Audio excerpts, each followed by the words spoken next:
Chapter 13. I Plunge to My Death. We spent 2 days on the Amtrak train, heading west through hills, over rivers, past amber waves of grain. We weren't attacked once, but I didn't relax. I felt that we were traveling around in a display case, being watched from above and maybe from below, that something was waiting for the right opportunity.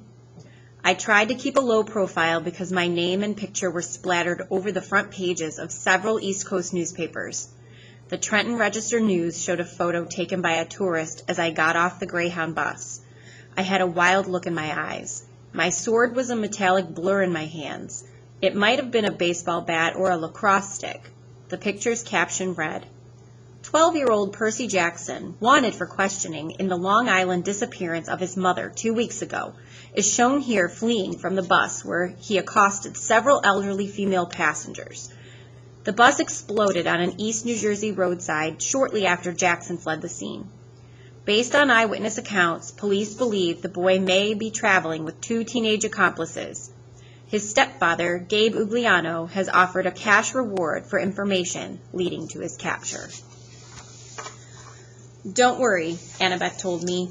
Mortal police could never find us. But she didn't sound so sure. The rest of the day I spent alternately pacing the length of the train because I had a really hard time sitting still or looking out the windows. Once I spotted a family of centaurs galloping across a wheat field, bows at the ready as they hunted lunch. The little boy centaur, who was the size of a second grader on a pony, caught my eye and waved. I looked around the passenger car, but nobody else noticed. The adult riders all had their faces buried in laptop computers or magazines. Another time, toward evening, I saw something huge moving through the woods. I could have sworn it was a lion, except that lions don't live wild in America, and this thing was the size of a Hummer. Its fur glinted gold in the evening light. Then it leaped through the trees and was gone. Our reward money for returning Gladiola the poodle had only been enough to purchase tickets as far as Denver. We couldn't get berths in the sleeper car, so we dozed in our seats. My neck got stiff. I tried not to drool in my sleep, since Annabeth was sitting right next to me. Grover kept snoring and bleeding and waking me up. Once, he shuffled around and his fake foot fell off. Annabeth and I had to stick it back on before any of the other passengers noticed. So, Annabeth asked me, once we'd gotten Grover's sneaker readjusted, who wants your help? What do you mean? When you were asleep just now, you mumbled, I won't help you. Who were you dreaming about? I was reluctant to say anything. It was the second time I'd dreamed about the evil voice from the pit. But it bothered me so much, I finally told her. Annabeth was quiet for a long time. That doesn't sound like Hades. He always appears on a black throne, and he never laughs. He offered my mother in trade. Who else could do that? I guess if he meant, help me rise from the underworld, if he wants war with the Olympians, but why ask you to bring him the Master Bolt if he already has it? I shook my head, wishing I knew the answer. I thought about what Grover had told me, that the Furies on the bus seemed to have been looking for something. Where is it? Where? Maybe Grover sensed my emotions. He snorted in his sleep, muttered something about vegetables, and turned his head. Annabeth readjusted his cap so it covered his horns. Percy, you can't barter with Hades. You know that, right? He's deceitful, heartless, and greedy. I don't care if his kindly ones weren't as aggressive this time. This time? I asked. You mean you've run into them before? Her hand crept up to her necklace. She fingered a glazed white bead painted with the image of a pine tree, one of her clay end-of-summer tokens. Let's just say I've got no love for the Lord of the Dead. You can't be tempted to make a deal for your mom. What would you do if it was your dad? That's easy, she said. I'd leave him to rot. You're not serious. Annabeth's gray eyes fixed on me. She wore the same expression she'd worn in the woods at camp the moment she drew her sword against the hellhound. My dad's resented me since the day I was born, Percy, she said. He never wanted a baby. When he got me, he asked Athena to take me back and raise me on Olympus because he was too busy with his work. She wasn't happy about that. She told him heroes had to be raised by their mortal parent. But how? I mean, I guess you weren't born in a hospital. I appeared on my father's doorstep in a golden cradle carried down from Olympus by Zephyr, the west wind. You'd think my dad would remember that as a miracle, right? Like maybe he'd take some digital photos or something. But he always talked about my arrival as if it were the most inconvenient thing that had ever happened to him. When I was 5, he got married and totally forgot about Athena. He got a regular mortal wife and had 2 regular mortal kids and tried to pretend I didn't exist. I stared out the train window. The lights of a sleeping town were drifting by. I wanted to make Annabeth feel better, but I didn't know how. My mom married a really awful guy, I told her. Grover said she did it to protect me, to hide me in the scent of a human family.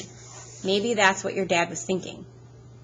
Annabeth kept worrying at her necklace. She was pinching the gold college ring that hung with the beads. It occurred to me that the ring must be her father's. I wondered why she wore it if she hated him so much. He doesn't care about me, she said. His wife, my stepmom, treated me like a freak. She wouldn't let me play with her children. My dad went along with her. Whenever something dangerous happened, something with monsters, they would both look at me resentfully, like, how dare you put our family at risk? Finally, I took the hint. I wasn't wanted. I ran away. How old were you? Same age as when I started camp, 7. But you couldn't have gotten all the way to Half-Blood Hill by yourself. No, not alone, no. Athena watched over me, guided me toward help. I made a couple of unexpected friends who took care of me, for a short time anyway. I wanted to ask what happened, but Annabeth seemed lost in sad memories. So I listened to the sound of Grover snoring and gazed out the train windows as the dark fields of Ohio raced by. Toward the end of our second day on the train, June 13th, 8 days before the summer solstice, we passed through some golden hills and over the Mississippi River into St. Louis. Annabeth craned her neck to see the gateway arch, which looked to me like a huge shopping bag handle stuck on the city. I want to do that, she sighed. What? I asked. Build something like that. You ever see the Parthenon, Percy? Only in pictures. Someday I'm going to see it in person. I'm going to build the greatest monument to the gods ever, something that'll last 1,000 years. I laughed. You? An architect? I don't know why, but I found it funny. Just the idea of Annabeth trying to sit quietly and draw all day. Her cheeks flushed. Yes, an architect. Athena expects her children to create things, not just tear them down like a certain god of earthquakes I could mention. I watched the churning brown water of the Mississippi below. Sorry, Annabeth said. That was mean. Can't we work together a little? I pleaded. I mean, didn't Athena and Poseidon ever cooperate? Annabeth had to think about it. I guess the chariot, she said tentatively. My mom invented it, but Poseidon created horses out of the crests of waves, so they had to work together to make it complete. Then we can cooperate too, right? We rode into the city, Annabeth watching as the arch disappeared behind a hotel. I suppose, she said at last. We pulled into the Amtrak station downtown. The intercom told us we'd have a 3-hour layover before departing for Denver. Grover stretched. Before he was even fully awake, he said, Food. Come on, goat boy, Annabeth said. Sightseeing. Sightseeing? The Gateway Arch, she said. This may be my only chance to ride to the top. Are you coming or not? Grover and I exchanged looks. I wanted to say no, but I figured that if Annabeth was going, we couldn't very well let her go alone. Grover shrugged. As long as there's a snack bar without monsters. The arch was about a mile from the train station. Late in the day, the lines to get in weren't that long. We threaded our way through the underground museum, looking at covered wagons and other junk from the 1800s. It wasn't all that thrilling, but Annabeth kept telling us interesting facts about how the arch was built, and Grover kept passing me jelly beans, so I was okay. I kept looking around, though, at the other people in line. You smell anything? I murmured to Grover. He took his nose out of the jelly bean bag long enough to sniff. Underground, he said distastefully. Underground air always smells like monsters. Probably doesn't mean anything. Something felt wrong to me. I had a feeling we shouldn't be here. Guys, I said, you know the gods' symbols of power? Annabeth had been in the middle of reading about the construction equipment used to build the arch, but she looked over. Yeah?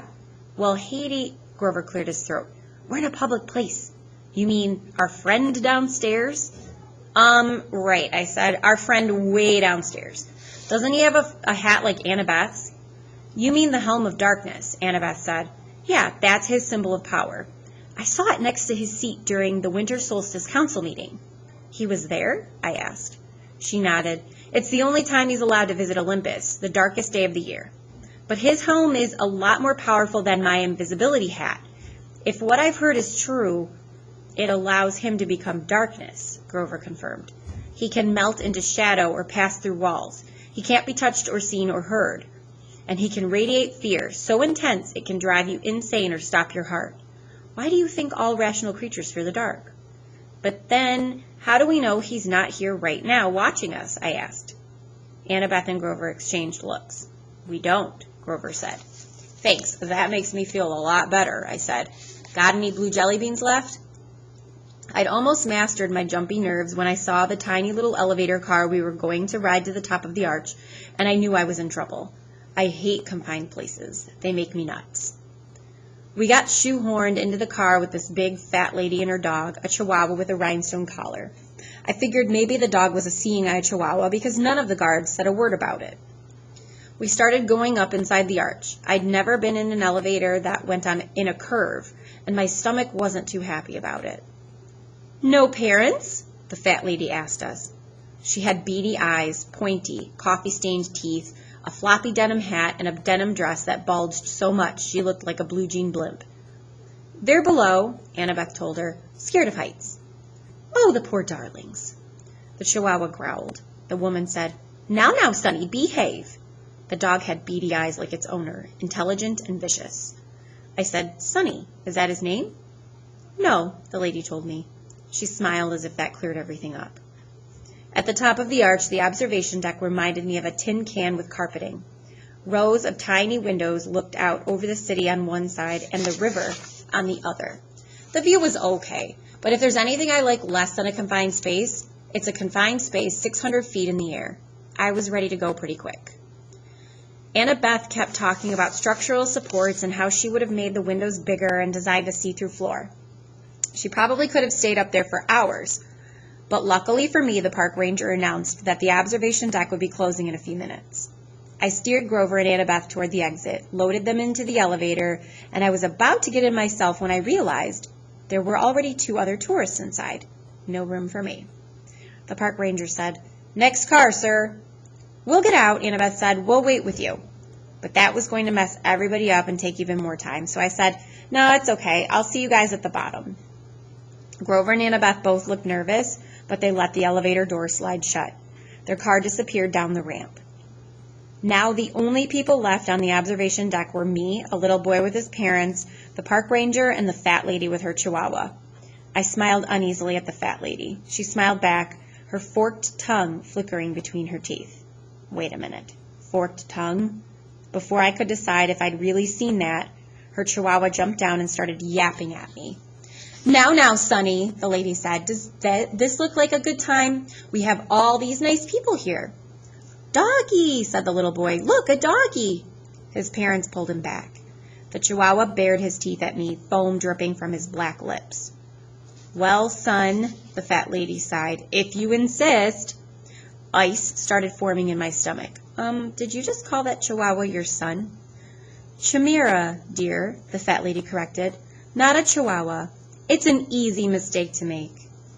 She rolled up her denim sleeves, revealing that the skin of her arms was scaly and green. When she smiled, I saw that her teeth were fangs. The pupils of her eyes were sideways slits like a reptile's. The chihuahua barked louder, and with each bark it grew. First to the size of a Doberman, then to a lion, the bark became a roar. The little boy screamed. His parents pulled him back toward the exit, straight into the park ranger, who stood paralyzed, gaping at the monster. The chimera was now so tall, its back rubbed against the roof.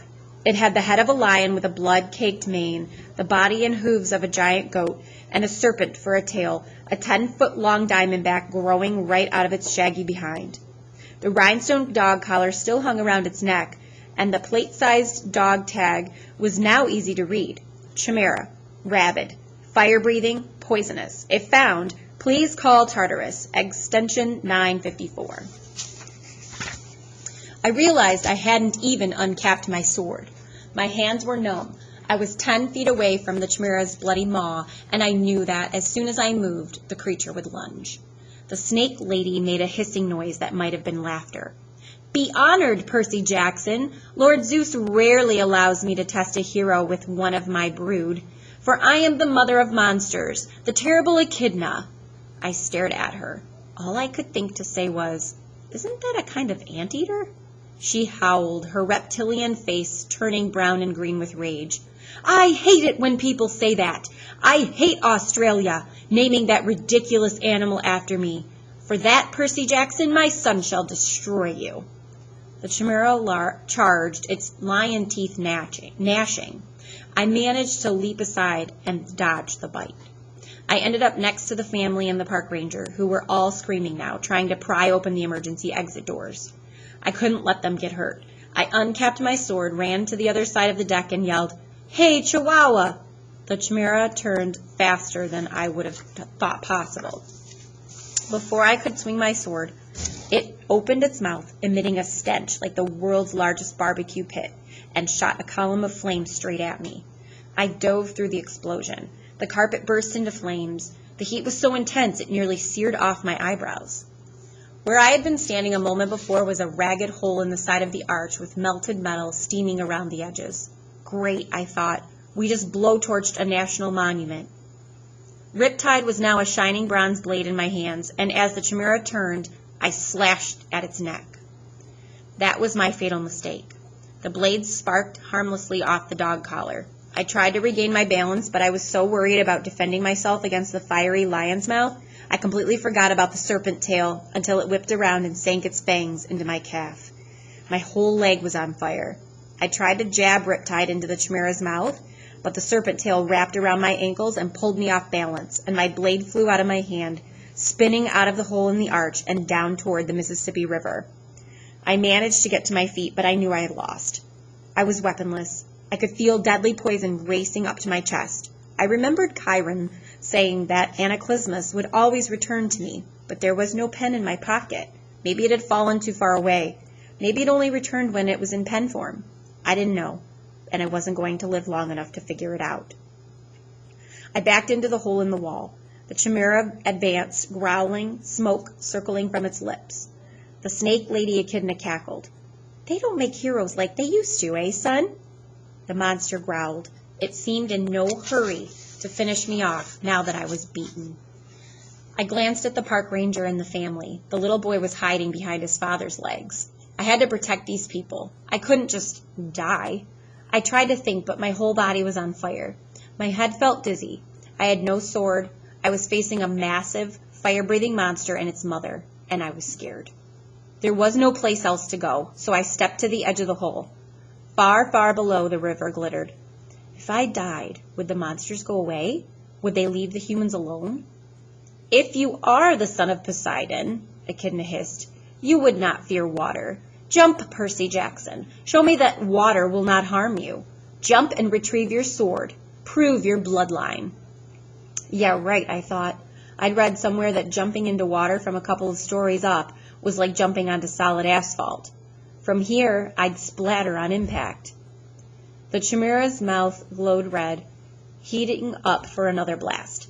"You have no faith," Echidna told me. "You do not trust the gods. I cannot blame you, little coward. Better you die now. The gods are faithless. The poison is in your heart." She was right. I was dying. I could feel my breath slowing down. Nobody could save me, not even the gods. I backed up and looked down at the water. I remembered the warm glow of my father's smile when I was a baby. He must have seen me. He must have visited me when I was in my cradle. I remember the swirling green trident that had appeared above my head the night of Capture the Flag when Poseidon had claimed me as his son. But this wasn't the sea. This was the Mississippi, dead center of the USA. There was no sea god here.